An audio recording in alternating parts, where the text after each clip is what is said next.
രഞ്ജിത്ത് പല രീതിയിലും ഈ അവാർഡ് നിർണ്ണയത്തിൽ ഇടപെട്ടു എന്നുള്ളൊരു ആരോപണം സംവിധായകൻ വിനയൻ നടത്തുകയുണ്ടായി. അതിനെ സാധൂകരിക്കുന്ന വിധം ജൂറി അംഗമായിട്ടുള്ള നിയമം പുഷ്പരാജിൻ്റെ അടക്കം ഓഡിയോ ക്ലിപ്പുകൾ പുറത്തു വരികയുണ്ടായി.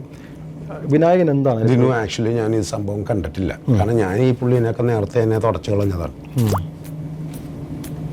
ലീല എന്ന് പറഞ്ഞൊരു സിനിമ കണ്ടിട്ടുണ്ടോ? ലീല ബിജുമേനോൻ കണ്ടിട്ടുണ്ടോ? മുത്തുച്ചിപ്പി എന്ന് പറഞ്ഞൊരു ബുക്ക് വായിച്ചിട്ടുണ്ടോ? അതും ഇതും തമ്മിൽ എന്താ വ്യത്യാസം? ഇതാണ് ഭയങ്കര ക്രിയേറ്റിവിറ്റി എന്നാ. ഇനി ഞാൻ ഇത് പറഞ്ഞ് ഇപ്പൊ ഇതിന് ചോദിച്ചോണ്ട് ഞാൻ പറയണേ,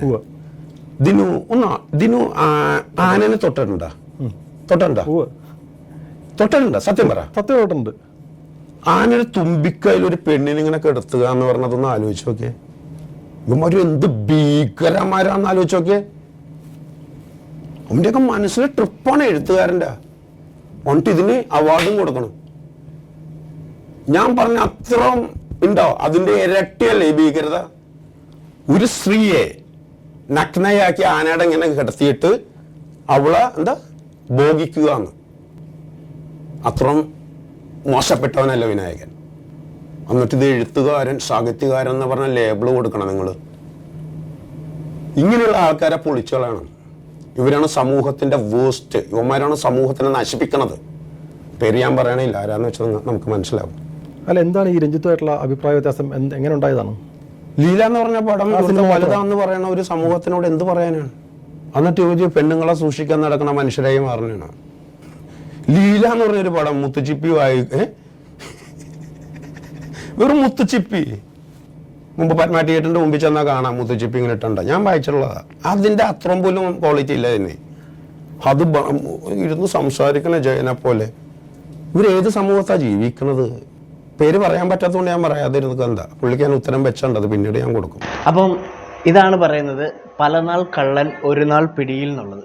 അങ്ങനെ അവസാനം രഞ്ജിത്തേട്ടൻ പിടിയിലായിരിക്കുകയാണ് സുഹൃത്തുക്കളെ. രഞ്ജിത്തേട്ടൻ പിടിയിലായിരിക്കുകയാണ്. വേറെ ഒന്നുമല്ല, സാധാരണ പോലെ തന്നെ കഴിഞ്ഞ തവണ ഹേമ കമ്മിറ്റി റിപ്പോർട്ട് വന്ന സമയത്ത് എന്തായിരുന്നോ പരാതി, അതേ പരാതിയിൽ ഇപ്രാവശ്യം പിടിച്ചിട്ടുള്ളത്. ഒരു യുവ നായികനെ കാരവാനിൽ കയറി പീഡിപ്പിക്കാൻ വേണ്ടി ശ്രമിച്ചു. എങ്ങനെയുണ്ട്? ആളൊരു കിടിലൻ ഡയറക്ടറൊക്കെ തന്നെയാണ്. പക്ഷേ പുള്ളീൻ്റെ ഇമാതിരിയുള്ള ചൊറിഞ്ഞ കുറച്ച് സ്വഭാവങ്ങളുണ്ട്. ഏത്? പ്രായവും ഇതും പക്വതയും നോക്കാണ്ടുള്ള പെരുമാറ്റം, പിന്നെ ഇമാതിരി പെണ്ണുങ്ങളോടുള്ള അവിഞ്ഞ പെരുമാറ്റം. ഒരുപാട് കഥകളുണ്ട്. ഒരുപാട് കഥകൾ ഈ പറയുന്ന ഡയറക്ടർ രഞ്ജിത്തിനെ കുറിച്ച് ഈ പറയുന്ന സിനിമാ മേഖലയിലാണെങ്കിലും അല്ലാതെ ഒരുപാട് കഥകളുണ്ട്. നിങ്ങൾക്കറിയാമല്ലോ, ഹേമ കമ്മിറ്റി റിപ്പോർട്ട് വന്ന സമയത്ത് ഒരു ചെക്കൻ ഇയാൾക്കെതിരെ ഒരു പരാതിയുമായിട്ട് വന്നിട്ടുണ്ടായിരുന്നു. ഓക്കെ, ആ സമയത്ത് അയാൾ പറയുന്നത് പലതും എന്താ പറയുക മിസ്മാച്ചിങ് ആണെന്നും പറഞ്ഞിട്ട് അയാളെ പലരും പോയിട്ട് തെറി വിളിക്കുന്നുണ്ടായിരുന്നു. ശരിയാണ്. അത് കേൾക്കുന്ന സമയത്ത് നമുക്കും തോന്നും, ഇങ്ങനെയൊക്കെ ഒരാൾക്ക് ചെയ്യാൻ വേണ്ടി പറ്റുമോ? അതായത് ഈ പറയുന്ന രഞ്ജിത്തിനെതിരെ ഈ ഒരു പയ്യൻ വന്ന് പറഞ്ഞിട്ടുള്ള പരാതി കേട്ടിട്ടുണ്ടെങ്കിൽ നമുക്ക് വിശ്വസിക്കാൻ പറ്റൂല. കാരണം മനുഷ്യനായി പിറന്നിട്ടുള്ള ഒരാളും ചെയ്യാത്ത തരത്തിലുള്ള ഒരുമാതിരി വൃത്തികെട്ട പരിപാടിയാണ് ആ പയ്യനോട് ചെയ്തിട്ടുണ്ടായിരുന്നത് എന്നുള്ളത് അന്ന് അയാൾ പറഞ്ഞപ്പം നമ്മൾ വിശ്വസിച്ചില്ല. അപ്പോൾ ഇയാൾ ഇത് തന്നെയാണ് പരിപാടി എന്നുള്ളത് ഇയാളുടെ കുറേ സഹപ്രവർത്തകരിൽ നിന്നും പിന്നെ ഇയാളുമായിട്ട് അസോസിയേറ്റ് ചെയ്തിട്ടുള്ള കുറേ പേരിൽ നിന്നും ഇങ്ങനെ സോഷ്യൽ മീഡിയയിലും അല്ലെങ്കിൽ ഈ സിനിമാ മേഖലയിലൊക്കെ ഇങ്ങനെ കറങ്ങി തിരിഞ്ഞ് നടക്കുന്നുണ്ട്. അപ്പോൾ അന്ന് ആ പയ്യൻ പറഞ്ഞതും കറക്റ്റ് ആയിരുന്നു എന്ന് വേണം നമുക്ക് അനുമാനിക്കാൻ വേണ്ടിയിട്ട്. ഇപ്പം എന്തായാലും പെണ്ണൊരുത്തി കറക്റ്റായിട്ട് കേസ് കൊടുത്തു, എടുത്ത് തൂക്കി ജയിലിൽ കൊണ്ടുപോയി ഇട്ടു. ഓക്കെ, ഇനി ബാക്കിയുള്ള കേസിൻ്റെ പരിപാടിയൊക്കെ ബാക്കി പുറകെ വരും. പക്ഷെ എന്തായാലും ഇതുവരെ ഈ പറയുന്ന ഡയറക്ടർ രഞ്ജിത്തിനെതിരെ ഒരു അണു അനക്കാൻ പറ്റാണ്ടിരുന്ന കേരള പോലീസാണെങ്കിലും ഇപ്പം 14 ദിവസമെങ്കിൽ 14 ദിവസം ജയിലിലിടാൻ വേണ്ടിയിട്ടുള്ള തൻ്റെ ഇടം കാണിച്ചിട്ടുണ്ട്. എന്തായാലും 14 ദിവസത്തെ റിമാൻഡാണ് പറഞ്ഞിട്ടുള്ളത്. അതിന് മുമ്പ് വേണമെങ്കിൽ ജാമ്യം കിട്ടാനും വഴിയുണ്ട്. ഓക്കെ, എന്നാലും ചങ്ങായിൻ്റെ അഹങ്കാരം കുറച്ച് കുറഞ്ഞു കിട്ടുമല്ലോ. നിങ്ങൾ കേട്ടിട്ടുണ്ടാവും കുറച്ച് നാളുകൾക്ക് മുമ്പ്, അതായത് ഈ പറയുന്ന രഞ്ജിത്തിനെതിരെ ഒരുപാട് അലിഗേഷൻസ് ഇതേപോലെ വന്നിട്ടുണ്ട്, പീഡന പരാതികളായിട്ട്. അതല്ലാതെ തന്നെ ഇതിനു മുൻപ് ഒടുവിൽ ഉണ്ണികൃഷ്ണൻ, അതായത് 6-ാം തമ്പുരാൻ്റെ ഷൂട്ടിങ്ങിൻ്റെ ഇടയ്ക്ക് ഈ പറയുന്ന ഒടുവിൽ ഉണ്ണികൃഷ്ണൻ്റെ മുഖത്ത്, അതായത് ചെവിക്കല്ല് നോക്കി ഒരൊറ്റ എണ്ണം കൊടുത്തിട്ടുള്ള ആളായിരുന്നു ഈ പറയുന്ന ഡയറക്ടർ രഞ്ജിത്ത് എന്നുള്ളത് ആലപ്പി അഷ്റഫിൻ്റെ ഒരു വീഡിയോയിൽ പറയുന്നുണ്ടായിരുന്നു. അന്ന് ആ വീഡിയോ കണ്ടപ്പം സത്യം പറഞ്ഞിട്ടുണ്ടെങ്കിൽ അന്ന് ഒടുവിൽ ഉണ്ണികൃഷ്ണൻ്റെ ആ മുഖത്ത് കൊടുത്തിട്ടുള്ള അടി ഇയാൾക്ക് കൊടുക്കാൻ അന്ന് ആരും ഇല്ലായിരുന്നോ എന്ന് ചിന്തിച്ചു പോയി. കാരണം ഇയാളുടെ ഒരു സംസാര രീതി എന്ന് പറഞ്ഞിട്ടുണ്ടെങ്കിൽ ഒരു മാടമ്പി, ഞാനാണ് എല്ലാം, ഞാനാണ് ഇവിടുത്തെ മെയിൻ എന്നുള്ള രീതിയിലുള്ള സംസാരം. അതൊക്കെ ഓരോരുത്തരുടെ ക്യാരക്ടറാണെന്ന് പറഞ്ഞ് വിടാം. പക്ഷേ അത് മറ്റുള്ളവരുടെ ലൈഫിലേക്ക് കയറ്റി പ്രയോഗിക്കുമ്പോഴാണ് പ്രശ്നമാകുന്നത്. അപ്പോൾ അങ്ങനെ ഇയാളുടെ പേരിൽ ഒരുപാട് കേസുകൾ, ഒരുപാട് പരാതികൾ കൊടുക്കാതെ തന്നെയുള്ള കേസുകൾ ഒരുപാട് തന്നെ ഉണ്ടെന്ന് പറഞ്ഞ് കേട്ടിട്ടുണ്ട്. അപ്പം ആള് നല്ലൊരു കലാകാരനാണ്, നല്ലൊരു ഡയറക്ടറാണ്, അടിപൊളിയാണ്, സംഭവമെല്ലാം സൂപ്പറാണ്. പക്ഷേ ഇയാളുടെ കയ്യിലിരിപ്പ് കുറച്ചധികം മോശമാണ്.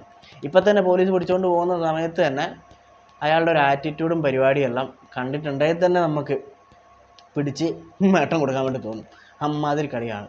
എന്തായാലും കേസ് കൊടുത്തിട്ടുള്ള പെൺകുട്ടി ധൈര്യസമേതം മുന്നോട്ട് വന്നിട്ടുണ്ട്. ഇത്രയും നാളും പറഞ്ഞുകൊണ്ടിരുന്നത്, അതായത് സാധാരണ ഹേമ കമ്മിറ്റി റിപ്പോർട്ടെല്ലാം വന്ന സമയത്ത് ആളുകൾ പറഞ്ഞുകൊണ്ടിരുന്നത് ഇത് പണ്ട് നടന്ന കേസല്ല ഇപ്പം കൊണ്ടുവന്നിട്ട് എന്തിനാണ് കൊടുക്കുന്നത് എന്നെല്ലാം പറഞ്ഞിട്ട് കുറേ പേര് വന്നിട്ടുണ്ടായിരുന്നു. ഇപ്പം എന്ത് പറയുന്നു? ജനുവരി ഡിസംബർ ആ സമയത്ത് നടന്നിട്ടുള്ള പീഡനമാണ്, അല്ലെങ്കിൽ ആ ഒരു ഉപദ്രവമാണ് ഇപ്പം കേസ് കൊടുത്ത് ആളെ അറസ്റ്റ് ചെയ്തിട്ടുള്ളത്. ഇപ്പം ആർക്കെങ്കിലും എന്തെങ്കിലും പറയാനുണ്ടോ? എന്നാലും വരും. നമ്മുടെ രാഹുൽ ഈശ്വറിനെ പോലുള്ള ചങ്ങായിമാർ വരുമല്ലോ. രാഹുൽ ഈശ്വർ എന്തോ ഫേസ്ബുക്കിൽ പോസ്റ്റ് ഇട്ടിട്ടുണ്ടെന്ന് പറയുന്നുണ്ട്. സ്വാഭാവികമായിട്ടും ഇനിയിപ്പം രാഹുൽ ഈശ്വറിന് ഇപ്പോൾ ഈ ഇലക്ഷൻ്റെ സമയമൊക്കെ ആയതുകൊണ്ട് രാഹുൽ ഈശ്വറിന് പ്രത്യേകിച്ച് പരിപാടികളൊന്നും ഇല്ലാത്തതുകൊണ്ട് ഇപ്പം ഇപ്പം പുള്ളിക്കാരന് വീണ് കിട്ടിയ ഒരു അവസരമാണ് ഈ രഞ്ജിത്തിൻ്റെ കേസ് എന്നുള്ളത്. അപ്പോൾ ഇനി കുറച്ച് നാൾ ഈ പറയുന്ന രഞ്ജിത്തിനെ സംരക്ഷിക്കാനും പുരുഷന്മാർക്ക് വേണ്ടി ഘോരഘോരം പ്രസംഗിക്കാനൊക്കെ ആയിട്ട് ഈ പറയുന്ന രാഹുൽ ഈശ്വറും എന്തായാലും ഉണ്ടാവും. ഉണരൂ ഉപഭോക്താവായി ഉണരൂ എന്നുള്ള ഡയലോഗ് അടിച്ച്, അല്ലെങ്കിൽ ഉണരൂ പുരുഷന്മാരെ ഉണരൂ എന്നും പറഞ്ഞിട്ട് വായി തോന്നിയ എല്ലാം വിളിച്ചു പറഞ്ഞുകൊണ്ട് ഇനിയിപ്പോൾ രാഹുൽ ഈശ്വറിനെയും കൂടി നമ്മൾ സഹിക്കേണ്ടി വരും.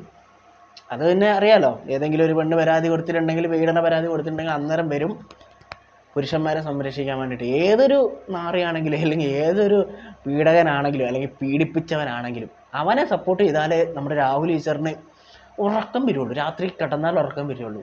അതിപ്പോൾ ആരാണേലും ശരി. ഇതിപ്പോൾ ഗോവിന്ദച്ചാമീനെ ആണെങ്കിലും ശരി, ഗോവിന്ദച്ചാമീനെങ്കിലും എനിക്ക് സപ്പോർട്ട് ചെയ്തില്ലെങ്കിൽ ചങ്ങായിക്ക് ഉറക്കം വരില്ല. അമ്മാതിരി ഒരു സാധനം രാഹുൽ ഈശ്വർ. നല്ല പേരും.